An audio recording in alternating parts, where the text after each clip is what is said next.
Hi guys, welcome back to Kushal institute. मैं पंकज त्रिवेदी स्वागत करता हूं कुशल इंस्टीट्यूट में। आपका कंटिन्यू रखते हैं अपना सफर एडजस्टमेंट्स का।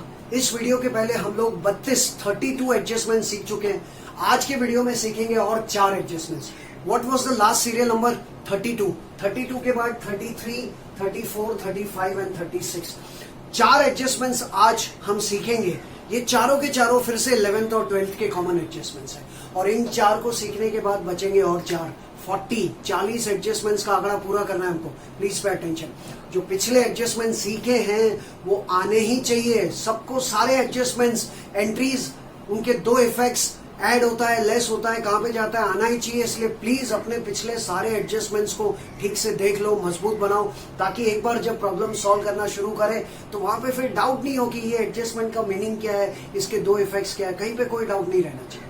ठीक है, तो आज जो 4 एडजस्टमेंट्स हम लोग सीखने जा रहे हैं उसका हेडिंग क्या देखिए। उसका हेडिंग है interest payable and interest receivable. Interest payable का मतलब होता है we have to pay the interest and interest receivable means we have to receive the interest. Now interest pay कब करना पड़ता है? इंटरेस्ट पे करना पड़ता है जब हम किसी से लोन लेते हैं या बैंक से ओवरड्राफ्ट लेते हैं। और इंटरेस्ट मिलता कब है? इंटरेस्ट मिलता है जब हम किसी को लोन देते हैं या हम अपना पैसा कहीं इन्वेस्ट करते हैं। इसलिए लेफ्ट साइड पे जो 2 एंट्रीज आपको दिख रही है वो है इंटरेस्ट पेबल की। मतलब ये दोनों केसेस में we have to pay the interest. पे नहीं किया है, पे करने का बाकी है। मतलब it's a sort of outstanding, थोड़ा बहुत आउटस्टैंडिंग एक्सपेंस से मिलता जुलता है। और राइट साइड पे जो 2 एंट्रीज है वो है इंटरेस्ट रिसीवेबल की। मतलब हमें इंटरेस्ट मिला नहीं है, मिलने का बाकी है। और इन चारों को लेकर कुछ 4 इंपॉर्टेंट नोट्स भी हैं, ज्यादा इंपॉर्टेंट है, प्लीज पे अटेंशन। ठीक है, आइए शुरू करते हैं आज के 4 एडजस्टमेंट्स। इसके बाद सिर्फ 4 बचे हैं आज के 4 होने के बाद। हेडिंग है adjustments of interest payable and interest receivable. Left side आते हैं। आज की पहली entry serial number 33, interest payable on loan taken. Interest payable on loan taken. Understand the difference between loan taken and loan given. Loan taken is a liability. जब हम किसी से loan लेते हैं तो चुकाना पड़ेगा।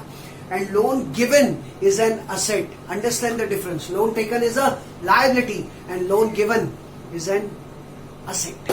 तो पहले फर्क समझते हैं कि हमने किसी से लोन लिया है। अब हम लोन किससे ले सकते हैं? हमने ब्रैकेट में लिखा है, देखिए। लोन ले सकते हैं बैंक से, इंस्टीट्यूशन से, फाइनेंशियल इंस्टीट्यूशन से आप लोन ले सकते हो, फ्रेंड से ले सकते हो, रिलेटिव से ले सकते हो, और इवन पार्टनर्स।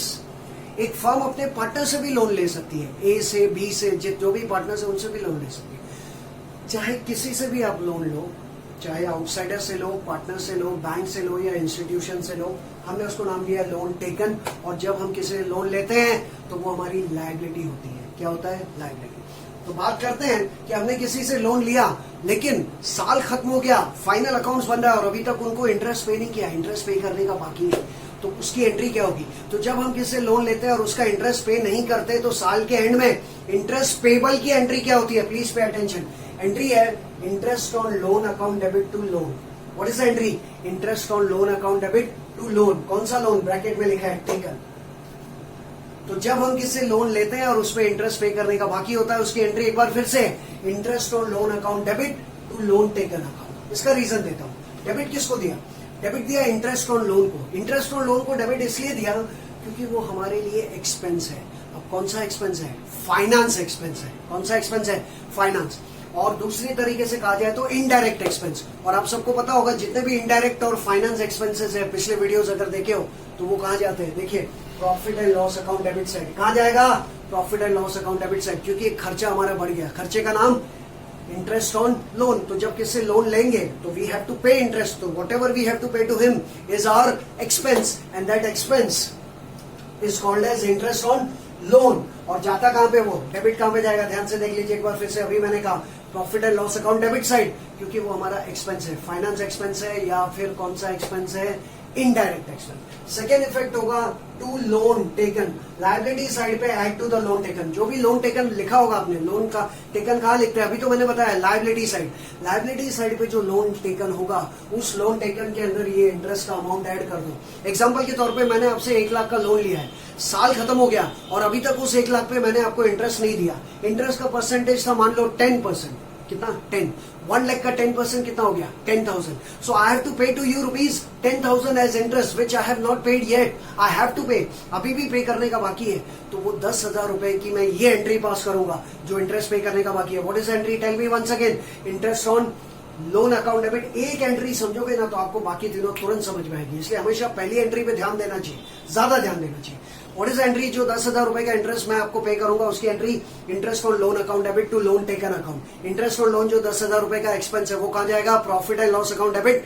और जो लोन टेकन लिखा होगा 1 लाख रुपए का लोन टेकन आपने कहा लिखा होगा, लायबिलिटी साइड पे इनर कॉलम में, उस 1 लाख में वो 10,000 रुपया ऐड करो. देखिए second effect, liability side add to the loan. तो पहले लोन कितना था 1 लाख, अब उसमें और 10,000 ऐड होके लोन बढ़ गया ना, बढ़ा कि नहीं. तो जब हम किसी से लोन लेते हैं, कर्जा लेते हैं और उस कर्जे का ब्याज नहीं चुकाते तो कर्जा और बढ़ जाता है, राइट. तो 1 लाख का मैंने आपसे लोन लिया और उसमें 10,000 का इंटरेस्ट मुझे आपको पे करना था. I had to pay to you but I have not paid yet. तो वो 10,000 रुपया आपके प्रिंसिपल अमाउंट में ऐड हो जाएगा. अब आप मुझसे कितना रुपया मांगेंगे, 1,10,000. कितना मांगेंगे, 1,10,000. तो जब हम किसी भी अमाउंट पे जब हमको इंटरेस्ट पे करना है प्रिंसिपल पे और वो हम नहीं पे करते तो वो इंटरेस्ट उस प्रिंसिपल में ऐड होके प्रिंसिपल अमाउंट और बढ़ जाता है. ठीक है, तो लोन बढ़ गया, कितने का हो गया, 1,10,000. क्लियर, समझ गए. So what is the entry for interest on loan taken, interest on loan account debit to loan taken account. Interest on loan goes to profit and loss account debit because it is a finance expense or indirect expense, and add to the loan taken because the loan taken amount will get increased. इसी को समझते हुए ये भी समझ में आ जाएगा. ये एकदम आसान है, इसमें इतना टाइम नहीं लगेगा. यहाँ पे क्या था, interest payable on loan taken. यहाँ पे है interest payable on bank overdraft. Loan taken की जैसा ही एक और चीज है बैंक ओवरड्राफ्ट, खाली शब्दों का फर्क है लेकिन एंट्रीज बहुत सिमिलर है. ध्यान से देखिए, लोन और बैंक ओवरड्राफ्ट में क्या फर्क है आपको पता होना चाहिए. आपने प्रीवियस जो क्लासेस है स्टैंडर्ड्स में पढ़ा होगा. लोन ज्यादातर सभी को मिलता है और लोन ज्यादातर लॉन्ग पीरियड के लिए होता है, लेकिन ओवरड्राफ्ट उसी को मिलता है जिसका बैंक में करंट अकाउंट होता है, मतलब बिजनेसमैन को. तो अगर आप बिजनेसमैन हो और आपने बैंक में करंट अकाउंट खोला होगा तो ही आपको क्या मिलेगा, overdraft. And overdraft facility is granted for short period, not for long period. It is granted for maximum 6 months. तो अगर आपको शॉर्ट पीरियड के लिए बैंक से लोन लेना है तो आप क्या लेंगे, ओवरड्राफ्ट. बाकी लोन और ओवरड्राफ्ट को फिलहाल आप माइंड में एक जैसा ही समझे, लेकिन डिफरेंस मैंने आपको बता दिया. Loan facility is granted to all the accounts holder, but overdraft facility देखिए ब्रैकेट में लिखा भी है, taken by current account holders of the bank. Bank में अलग अलग टाइप के अकाउंट खोले जाते हैं. अगर आपको आइडिया हो, saving account, fixed deposit account, recurring deposit account और एक करंट अकाउंट. जो आपने 11th में पढ़ा होगा कि current account is suitable for businessman. तो current account is suitable for businessman, तो उसी बिजनेसमैन को बिजनेस को बढ़ाने के लिए जब एक्स्ट्रा पैसा चाहिए तो बैंक उसको 4-6 महीने के लिए टेम्पररी उसके खाते में पैसा डाल देती है एज अ लोन, और उसका नाम है overdraft. It is called bank overdraft. तो बात तो वही है, लोन लेंगे तो भी उस पर क्या देना पड़ेगा, इंटरेस्ट, और ओवरड्राफ्ट लेंगे तो भी क्या देना पड़ेगा, इंटरेस्ट. तो ऊपर क्या एंट्री थी, लोन के इंटरेस्ट की, interest on loan to loan. तो अभी किस पे इंटरेस्ट पे करना है, बैंक ओवरड्राफ्ट पे. खाली वर्ड्स को रिप्लेस करो, देखो so easy. Interest on overdraft to overdraft. What is entry, interest on overdraft to overdraft. ऊपर क्या है, interest on loan to loan. तो नीचे क्या है, interest on overdraft to overdraft. जो आपको एग्जाम में दिया होगा वो वर्ड आप यूज कीजिए. एंट्रीज तो वैसे भी लिखना कंपलसरी नहीं होता, 2 इफेक्ट्स माइंड में रखने, बट एंट्रीज को सीख के अगर हम समझेंगे, जैसा मैं बार बार कहता हूँ, तो हमारा बेस मजबूत बनेगा. ओके, तो अगर ओवरड्राफ्ट आया तो उस पर इंटरेस्ट पे करने की एंट्री क्या लिखेंगे, interest on overdraft account debit to overdraft. Effects भी वैसे के वैसे ही है. इंटरेस्ट ऑन ओवरड्राफ्ट जाएगा profit and loss account debit. क्यों, क्योंकि वो फाइनेंस एक्सपेंस है एंड ओवरड्राफ्ट में ऐड हो जाएगा. देखिए लायबिलिटी साइड पे ऐड टू द ओवरड्राफ्ट. ये दोनों को आप एक एंट्री मान के भी समझेंगे, एक एडजस्टमेंट, तो भी it will get clear definitely, क्योंकि यहाँ पर लोन है और यहाँ पे ओवरड्राफ्ट है. लोन टेकन के इंटरेस्ट की entry interest on loan to loan, और ओवरड्राफ्ट टेकन के इंटरेस्ट की entry interest on overdraft to overdraft. Interest जो डेबिट है वो जाएगा profit and loss debit side, क्योंकि फाइनेंस एक्सपेंस. और ओवरड्राफ्ट और लोन जो आपने लायबिलिटी साइड पे लिखा होगा उसमें उसका इंटरेस्ट ऐड करो ताकि लोन और ओवरड्राफ्ट का अमाउंट बढ़ जाए. क्लियर स्टूडेंट्स, प्यारे बच्चों, समझ में आ रहा है. और एग्जैक्टली ये दो अगर समझ में आए तो ये दो भी आपको समझ में आएंगे. ये दोनों किससे रिलेटेड था, interest payable. That means we have to pay the interest. अब बात करते हैं इंटरेस्ट रिसीवेबल. अभी हमने लोन लिया था ना, तो लोन टेकन था ना, तो हमको इंटरेस्ट पे करना था. अगर वैसे ही हम लोन किसी को दे दें, माय डियर स्टूडेंट्स, प्यारे बच्चों, लोन किसी को दे दें तो वो हमारे लिए असेट है। सी, तो अगर हम किसी को लोन देंगे तो हमें इंटरेस्ट मिलेगा ना। लोन लेते हैं then we have to pay the interest, तो लोन देंगे then we will receive the interest. See, interest receivable on loan given. मैंने आपको लोन दिया है, लिया नहीं आपसे, लोन दिया है, तो वो पैसा मुझे आज नहीं तो कल नहीं तो परसों वापस मिलेगा ना आपसे, तो वो लोन गिवन मेरे लिए असेट है। Loan taken is a liability, loan given is an asset. तो उस लोन पे आपको मुझे क्या देना है? इंटरेस्ट। साल पूरा हो गया, अभी तक आपने मुझे इंटरेस्ट दिया नहीं, तो वो इंटरेस्ट मिलने का बाकी है, उसकी entry interest receivable on loan given. और लोन किसको दे सकते हैं आप? वही फ्रेंड्स को दे सकते हैं, पार्टनर्स को दे सकते हैं, अदर्स को, आउटसाइडर्स को। सोच समझ के लोन देना चाहिए, क्योंकि जिसको भी लोन देंगे उससे उस लोन के रिकवरी होने के चांसेस भी होने चाहिए, ठीक है? नहीं तो बैड डेट्स हो सकता है, आपका पैसा डूब सकता है। तो हम जिसको भी लोन देते हैं ब्याज पे, अगर साल खत्म होने के बाद भी वो ब्याज हमको नहीं देता, तो वो ब्याज के मिलने की एंट्री, जो मिलने का बाकी है, वो ये है। एग्जैक्टली अपोजिट है। देखिए यहाँ पे क्या था? Interest on loan to loan, तो यहाँ पे एंट्री है loan to interest on loan. यहाँ पे क्या था? Loan taken. यहाँ पे क्या है? Loan given. तो लोन गिवन पे जो इंटरेस्ट मिलने वाला है उसकी entry loan given account debit to interest on investment. यहाँ पे क्या था? फिर से बताओ, सॉरी, इंटरेस्ट ऑन लोन, मैंने इन्वेस्टमेंट बोला। यहाँ पे क्या एंट्री थी? Interest on loan to loan. कौन सा लोन? टेकन। तो उसको उल्टा कर दीजिए, interest on loan to loan, उल्टा कर दो, loan to interest on loan. लेकिन लोन कौन सा? गिवन। यहाँ पे क्या था? Loan taken. तो लोन गिवन के इंटरेस्ट की एंट्री देख लीजिए आप ध्यान से एक बार फिर से, loan given account debit to interest on loan account. ये गिवन टेकन समझने के लिए आप अगर लिखोगे नहीं गिवन टेकन वर्ड, आपको वो समझ में आ जाएगा कि वो गिवन है या टेकन, वो हम प्रॉब्लम सॉल्व करेंगे, समझा दूंगा। So what is the entry? Tell me once again. Loan given account debit to interest on loan account. अब उसका इफेक्ट क्या होगा? लोन गिवन कहाँ जाता है? अभी मैंने कहा असेट में। तो उस असेट में जो लोन गिवन लिखा होगा उसका इंटरेस्ट उसमें ऐड होगा। देखो असेट साइड पे add to the loan given. अभी जो एग्जांपल दिया उसका उल्टा, मैंने आपको 1 लाख का लोन दिया है, इसके पहले मैंने लिया था, अब मैंने आपको 1 लाख का लोन दिया है और उस 1 लाख पे आपको मुझे इंटरेस्ट पे करना है 12%। कितना? 12%। 1 लाख का 12% कितना होगा? 12,000, जो अभी तक आपने पे नहीं किया, पे करने का बाकी है। तो वो 12,000 का जो इंटरेस्ट है वो मुझे मिलने वाला है आपसे, तो उसको कहा जाएगा interest receivable on loan given. उसकी एंट्री में पास करूंगा loan given account debit to interest on loan. तो आपका जो लोन गिवन लिखा होगा मैंने कहाँ पे? एसेट साइड पे 1 लाख रुपया, उस 1 लाख में ये 12,000 का इंटरेस्ट ऐड करूंगा तो लोन बढ़ के कितना हो जाएगा? 1,12,000। आपने इंटरेस्ट नहीं दिया तो मैं आपसे कितना मांगूंगा कि 1 लाख रुपया प्रिंसिपल है प्लस 12,000 इंटरेस्ट है। So how much I have to receive from you? 1,12,000। इसलिए डेबिट जाएगा असेट साइड पे add to the loan given और क्रेडिट जाएगा profit and loss account credit side. ये कहाँ गया था? Profit and loss account debit side. तो ये कहाँ जाएगा? Profit and loss account credit side. क्यों? क्योंकि वो हमारी इनकम है। ये क्या था? Expense. Opposite of expenses income. समझ गए? डेबिट का इफेक्ट क्या होगा? लोन गिवन में ऐड होगा, किधर? असेट साइड पे। और क्रेडिट कहाँ जाएगा?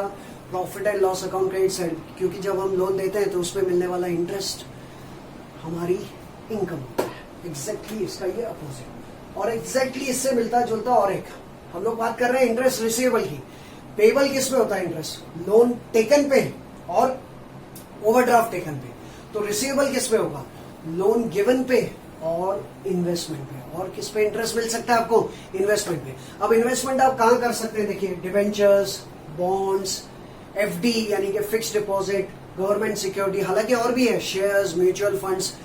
लेकिन वो शेयर्स और म्यूचुअल फंड्स पे हमको इंटरेस्ट नहीं मिलता, उस पे हमको डिविडेंड मिलता है या कुछ और मिलता है। ऐसी इन्वेस्टमेंट जिन पे क्या मिलता है? इंटरेस्ट, उन्हीं का नाम मैंने यहाँ पे लिखा है। कौन कौन से इन्वेस्टमेंट पे इंटरेस्ट मिलता है ये आगे थियरी में भी आप समझेंगे। एग्जांपल के लिए डिवेंचर्स पे मिलता है, बॉन्ड्स पे मिलता है, फिक्स डिपॉजिट बैंक में एफडी करवाते हैं या गवर्नमेंट सिक्योरिटीज खरीदते हैं, बॉन्ड्स खरीदते हैं, गवर्नमेंट स्टॉक खरीदते हैं, तो उसमें हमको इंटरेस्ट मिलेगा। मिला नहीं है, मिलने का बाकी है। ऊपर क्या एंट्री थी? लोन टू इंटरेस्ट और लोन। अब किस पे इंटरेस्ट मिलने वाला है? इन्वेस्टमेंट। इसी के जैसे देखिए शब्दों का फर्क। ये इंटरेस्ट किस पे मिलना था? लोन पे। तो क्या एंट्री लिखी आपने? Loan given account debit to interest और लोन। अब इंटरेस्ट किस पे मिलने वाला है? इन्वेस्टमेंट पे। तो एंट्री है investment account debit to interest on investment. ऊपर क्या है? Loan to interest on loan. तो नीचे क्या है? Investment to interest on investment. Investment का जो नाम दिया है वो आपको लिखना है। डिवेंचर्स दिया है तो एंट्री लिखो debenture account debit to interest on debenture. अगर बॉन्ड्स दिया है तो bonds account debit to interest on bond, जो भी वर्ड दिया है वो लिखना। हमने यहाँ पर एक ही वर्ड लिखा है, investment account debit to interest on investment. और इफेक्ट क्या होगा, इन्वेस्टमेंट कहा जाता है पता है आपको, इन्वेस्टमेंट इज एन एसेट। जब हम अपना पैसा कहीं पे इन्वेस्ट करते हैं ना तो वो हमारी असेट होता है। क्या होता है, असेट। तो इन्वेस्टमेंट इज एन एसेट, तो डेबिट कहा जाएगा असेट साइड पे, ऐड टू द इन्वेस्टमेंट। हमने कहीं पे इन्वेस्ट किया था 10 लाख रुपया, लेकिन उस 10 लाख पे हमको और 1 लाख का क्या मिला, ब्याज। तो वो 1 लाख रुपए का ब्याज इंटरेस्ट उस 10 लाख में ऐड कर दो, तो हमारी इन्वेस्टमेंट बढ़ के कितने की होगी, 11 लाख की। इसलिए डेबिट का इफेक्ट होगा असेट साइड पे ऐड टू द इन्वेस्टमेंट। इसी के जैसा है, यहाँ पे क्या था, असेट साइड पे ऐड टू द लोन, उसी तरह यहाँ पे असेट साइड पे add to the investment. Investment will increase. और सेकेंड इफेक्ट भी वही है जो ऊपर था, interest on investment, profit and loss account right side, because it is our income. एक एंट्री ध्यान से समझिए, देखिए इसके ये जैसा ही है। अगर आपको 33 समझ में आया तो 34 उसके जैसा ही है, खाली लोन टेकन की जगह पे क्या है, ओवरड्राफ्ट। और 33 समझ में आया तो ये उसका अपोजिट है, यहाँ पे लोन टेकन है, यहाँ पे गिवन। और ये 35 समझ में आया तो उसी के जैसा 36 है, पूरा लिंक बनता है। एक एक एडजस्टमेंट को ध्यान से देखिए, समझ में आया। लेकिन इन चारों एडजस्टमेंट्स को लेकर प्यारे बच्चों 4 इंपॉर्टेंट बातें हैं, नोट्स हैं जो आपको ध्यान में रखनी चाहिए। क्योंकि अगर एग्जाम में प्रॉब्लम आपके सामने आएगा तो आपको समझ में आना चाहिए ना कि ये चारों एडजस्टमेंट्स में से कौन सी एडजस्टमेंट है। 4 इंपॉर्टेंट नोट्स आपको बताना चाहूंगा, यहाँ पे लिखिए। पहला, इन चारों के ऊपर विजिबल एडजस्टमेंट्स भी हो सकता है। अब विजिबल एडजस्टमेंट्स कहाँ पे होगा, appears below the trial balance with rate और amount of interest. Trial balance के नीचे ही लिखा होगा कि loan carries interest at the rate of 10% per annum. आपको ट्रायल बैलेंस के नीचे दिया होगा कि लोन इस डेट को लिया था और उसके ऊपर इतना इंटरेस्ट है। तो अगर क्लियरली ट्रायल बैलेंस के नीचे जो 5-7 एडजस्टमेंट्स होते हैं, उन 5-7 एडजस्टमेंट्स में इन चारों के इंटरेस्ट के बारे में इंफॉर्मेशन दी है, जो पढ़ के आपको समझ में आ जाएगी, तो वो क्या होगा, वो होगा VA। VA का मतलब तो आप सबको पहले से ही पता है, VA का मतलब है विजिबल एडजस्टमेंट्स। लेकिन इन चारों पे HA भी हो सकता है। HA मतलब हिडन एडजस्टमेंट। अब वो कैसे पता चलेगा, ध्यान से देखिए। लोन, ओवरड्राफ्ट टेकन या लोन गिवन या investment appear in the trial balance together with the rate of interest. Trial balance के अंदर ये जो चारों हमने नाम लिखे ना, कौन से 4, loan taken, overdraft taken, loan given and investment, ये चारों के आगे परसेंटेज का साइन होगा, रेट ऑफ इंटरेस्ट का। मतलब ट्रायल बैलेंस में लिखा होगा 12% बैंक लोन, ट्रायल बैलेंस में लिखा होगा 8% इन्वेस्टमेंट, ट्रायल बैलेंस में लिखा होगा 10% बॉन्ड्स, ट्रायल बैलेंस में लिखा होगा 9% डिवेंचर्स। मतलब ये जो नाम ले रहा हूं उनके आगे किसका साइन होगा, परसेंटेज का, रेट ऑफ इंटरेस्ट का। तो समझ जाओ कि वो HA है। मतलब आपको इन्फॉर्मेशन दी है कि जो भी ये चारों में से loan taken, loan given, investment और ओवरड्राफ्ट, ये चारों जो है उनके ऊपर आपको उतना इंटरेस्ट पे करना है, पे नहीं किया, पे करने का बाकी है। सो हिंट ये है कि इन चारों के नाम के आगे क्या दिया होगा, रेट ऑफ इंटरेस्ट। मैं आपके लिए पढ़ूंगा, loan, overdraft taken, loan given and investment appear in the trial balance together with the rate of interest. तो ट्रायल बैलेंस के नीचे अगर दिया होगा सारे डिटेल तो VA, और ट्रायल बैलेंस के अंदर ही छुपा होगा तो HA। बाकी जब प्रॉब्लम आएगा तब तो समझाने वाला हूं, लेकिन इसको याद करिए आप। और 2 खास बात ये जो चारों है ना, इन चारों के बारे में कभी कभी प्रॉब्लम में डेट दी होती है कि लोन लिया है तो कब लिया है, लोन दिया है तो कब दिया है, ओवरड्राफ्ट की डेट क्या है, इन्वेस्टमेंट की डेट क्या है, और कब, और ज्यादातर डेट नहीं दी होती। तो इन चारों को लेकर 2 पॉसिबिलिटी है, क्या इन चारों के से रिलेटेड डेट दी है या डेट नहीं दी है। पहली पॉसिबिलिटी देखिए, डेट ऑफ लोन और ओवरड्राफ्ट और investment is not given. Problem में चारों का नाम दिया लेकिन वो उससे रिलेटेड डेट नहीं दिया। जैसे लोन टेकन है लेकिन कब लिया है, तो कब लोन लिया है वो डेट नहीं दी। लोन गिवन है लेकिन कब दिया है वो डेट नहीं दी। इन्वेस्टमेंट किया है, कब किया है, डेट नहीं दी। मतलब चारों आइटम्स है, चारों में से एक भी है लेकिन उससे रिलेटेड डेट नहीं दी। तो अगर प्रॉब्लम में डेट मेंशन नहीं किया है कि लोन कब लिया है, कब दिया है, इन्वेस्टमेंट कब किया है, तो इंटरेस्ट फुल ईयर का चार्ज करना चाहिए आपको। इंटरेस्ट फुल ईयर का मतलब 12 मंथ्स। देख लो क्या लिखा है, if the date of loan और ओवरड्राफ्ट और investment is not given in the problem then interest should be provided for the full year, यानी कि कितने मंथ्स, 12 मंथ्स। मतलब ऐसा लिखा है 10% बैंक लोन, लेकिन ब्रैकेट में वो बैंक लोन कब लिया उसकी डेट नहीं दी है, नीचे भी नहीं दी है। तो 10% बैंक लोन पे आपको पूरे साल का 10% इंटरेस्ट पे करना है। समझे, अगर डेट नहीं दी है तो interest will be provided for full year 12 months. लेकिन अगर डेट दी हो तो if the date of loan or overdraft or investment is given, then interest should be provided for the months between the given date and the end of the year. समझो आपको date दी है bank loan taken और date दी है 1 अक्टूबर। ध्यान से सुनना, bank loan taken लिखा है, 10% बैंक लोन लिखा है और ब्रैकेट में लिखा है टेकन ऑन 1 अक्टूबर। तो अक्टूबर, नवंबर, दिसंबर जनवरी, फरवरी, मार्च, कितने मंथ्स हो गए? 6 मंथ्स। लोन लिया कब? 1 अक्टूबर। साल का पूरा होता है 31 मार्च। 1 अक्टूबर से 31 मार्च के बीच में कितने मंथ्स हो गए? 6 मंथ। तो खाली सिर्फ 6 मंथ्स का ही इंटरेस्ट आएगा, फुल ईयर का इंटरेस्ट नहीं आएगा। लोन टेकन ऑन 1 जनवरी, फरवरी, मार्च, कितने मंथ्स का इंटरेस्ट आएगा? 3 मंथ्स। प्रॉब्लम को पढ़ेंगे, समझ में आ जाएगा, राइट? तो अगर डेट नहीं दी है तो इंटरेस्ट फुल ईयर का, और अगर डेट दी है तो उस डेट से लेकर ईयर एंड तक गिनिए कितने मंथ्स होते हैं, उतने ही मंथ्स का इंटरेस्ट पे करना है। समझ गया? These are the 4 important notes. तो ये आज के चारों ऑफकोर्स इंपॉर्टेंट एडजस्टमेंट्स और उनसे रिलेटेड चारों ऑफकोर्स इंपॉर्टेंट नोट्स। रिवाइज करें फिर से एक बार। लेफ्ट साइड पे है इंटरेस्ट पेबल। किस पे इंटरेस्ट पेबल होता है? लोन टेकन पे और ओवरड्राफ्ट पे। देखिए फटाफट, what is entry for interest payable on loan taken? Entry है interest on loan to loan. Interest on loan जाएगा profit and loss account debit, क्योंकि फाइनेंस एक्सपेंस है या इनडायरेक्ट एक्सपेंस है। और लोन टेकन में ऐड, लोन टेकन कहाँ पे लिखा होता है? लायबिलिटी साइड पे जो लोन टेकन है उसमें उसका इंटरेस्ट ऐड करेंगे। ओवरड्राफ्ट के इंटरेस्ट की entry, interest on overdraft to overdraft. Interest on overdraft भी कहाँ जाएगा? Profit and loss account debit, क्योंकि फाइनेंस एक्सपेंस है, इनडायरेक्ट एक्सपेंस है, और ओवरड्राफ्ट के अंदर ऐड करो तो ओवरड्राफ्ट बढ़ जाएगा। ठीक है? जो प्रिंसिपल पे इंटरेस्ट पे करना है उस प्रिंसिपल में ऐड करो तो प्रिंसिपल अमाउंट बढ़ जाएगा। हालांकि इनको लेकर और भी ऑप्शंस है, लेकिन ज्यादा ऑप्शंस बता के मैं आपको कंफ्यूज नहीं करूंगा। जब प्रॉब्लम सॉल्व करेंगे तो इन एडजस्टमेंट्स को लेकर और ऑल्टरनेटिव इफेक्ट्स भी आप दे सकते हैं, वो जब प्रॉब्लम सॉल्व करेंगे तब बताऊंगा। आप खाली ये याद रखिए, इंटरेस्ट ऑन लोन की entry, interest on loan to loan, interest on overdraft की entry, interest on overdraft to overdraft. Interest on loan हो या इंटरेस्ट ऑन ओवरड्राफ्ट, कहाँ जाएगा? Profit and loss account debit side, और लोन और overdraft के अंदर ऐड कर दो। एग्जैक्टली अपोजिट, इंटरेस्ट मिलेगा किस पे? इन्वेस्टमेंट पे और लोन गिवन पे। तो लोन दिया है तो उस पे इंटरेस्ट मिलेगा, उसको कहेंगे interest receivable on loan given. Entry loan given to interest on loan. What is entry? Loan given to interest on loan. Loan given किधर होता है? Asset side.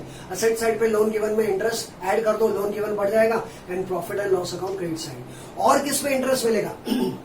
इन्वेस्टमेंट पे। इन्वेस्टमेंट जिसमें भी क्या होगा? डिबेंचर्स, बॉन्ड्स, एफडी, देख लेंगे प्रॉब्लम में। Entry investment account debit to interest on investment account. Investment account debit to interest on investment. Investment में ऐड करेंगे इंटरेस्ट तो इन्वेस्टमेंट बढ़ जाएगा, and profit and loss account credit side, क्योंकि वो हमारी इनकम है। दोनों को समराइज करो, ये किसका इंटरेस्ट है? लोन का। तो loan account debit to interest on loan, और ये इन्वेस्टमेंट का, investment account debit to interest on investment. Loan और इन्वेस्टमेंट, लोन कहाँ जाता है? दोनों लोन गिवन और investment asset side. Asset side पे दोनों का इंटरेस्ट उसमें ऐड करो, और ये क्रेडिट दोनों एक ही जैसा, profit and loss credit side, क्योंकि वो हमारी इनकम है। आप सारे फॉर्मेट्स अगर आपने देखे होंगे ध्यान से तो कौन सी चीज कहाँ जाती है वो आपको पता होगा। और चारों को लेकर 4 इंपॉर्टेंट नोट्स। पहला, इन चारों पे वीए हो सकता है। ट्रायल बैलेंस के नीचे क्लियरली आपको अमाउंट ऑफ इंटरेस्ट, डेट, सब कुछ दिया होगा, रेट दिया होगा। और एचए भी हो सकता है। ट्रायल बैलेंस के अंदर ही इन चारों के नाम के पहले क्या होगा? परसेंटेज का साइन, तो समझ जाइए उसमें एचए है। 10% bank loan, 8% investment, 9% government bonds, या फिर वो आपको दिया होगा साइन परसेंटेज का। और प्रॉब्लम में नहीं दी है तो इंटरेस्ट फुल ईयर का चार्ज करो, और डेट दी है तो उस डेट से लेकर ईयर एंड तक गिनो कितने मंथ्स होते हैं, उतने ही मंथ्स का इंटरेस्ट चार्ज करो। ओके, समझ गए चारों? तो और ये चारों को ऐड कीजिए अपने रिकॉर्ड में, तो 32 और 4 कितने हो गए? 36, 36 adjustments, and we have to learn 4 more adjustments. वो जो आखिरी 4 एडजस्टमेंट्स हम सीखेंगे वो 11th वालों को आने के चांसेस बहुत कम है, लेकिन फिर भी FYGC वाले एज अ कॉम्प्लीमेंट्री उसको सीख लेंगे तो उनका कुछ नुकसान नहीं होगा। 99% ये जो आखिरी 4 एडजस्टमेंट्स है वो 12th में ही आते हैं, because they are related to bills of exchange. आपको 12th में एक चैप्टर है बिल्स ऑफ एक्सचेंज, उससे रिलेटेड ये 4 एंट्रीज है, इसलिए वो 11th में आने के चांसेस कम है। लेकिन फिर भी क्योंकि वीडियो बनेगा तो FYGC वाले भी देख सकते हैं। मतलब 11th 12th अगर कॉमन बात करें तो ये 36 एडजस्टमेंट्स है जो 11th और 12th में कॉमन है। आखिरी 4 ज्यादातर 12th में ही आएंगे। ठीक है, तो और तो क्या बोलूं, बस अभी यही धीरे धीरे सारा हमारा एडजस्टमेंट्स का भंडार भर जाएगा। 40 एडजस्टमेंट्स हो जाएंगे और प्रॉब्लम आप सॉल्व नहीं कर पाओगे अगर पिछले वीडियोस आपने देखे नहीं, समझे नहीं। तो प्लीज सारे format, steps for solving the problem, एक स्पेशल वीडियो बनाए कि प्रॉब्लम को सॉल्व कैसे करें, वो देखिए। क्योंकि अभी जस्ट 2-3 वीडियो के बाद हम प्रॉब्लम सॉल्व करना शुरू कर देंगे, इसलिए अगर पिछले सारे वीडियोस जिन्होंने नहीं देखे वो पहले खत्म कीजिए।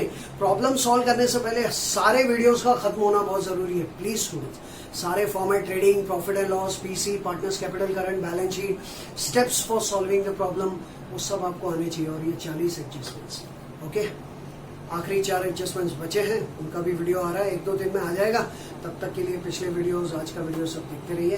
तब तक के लिए बाय।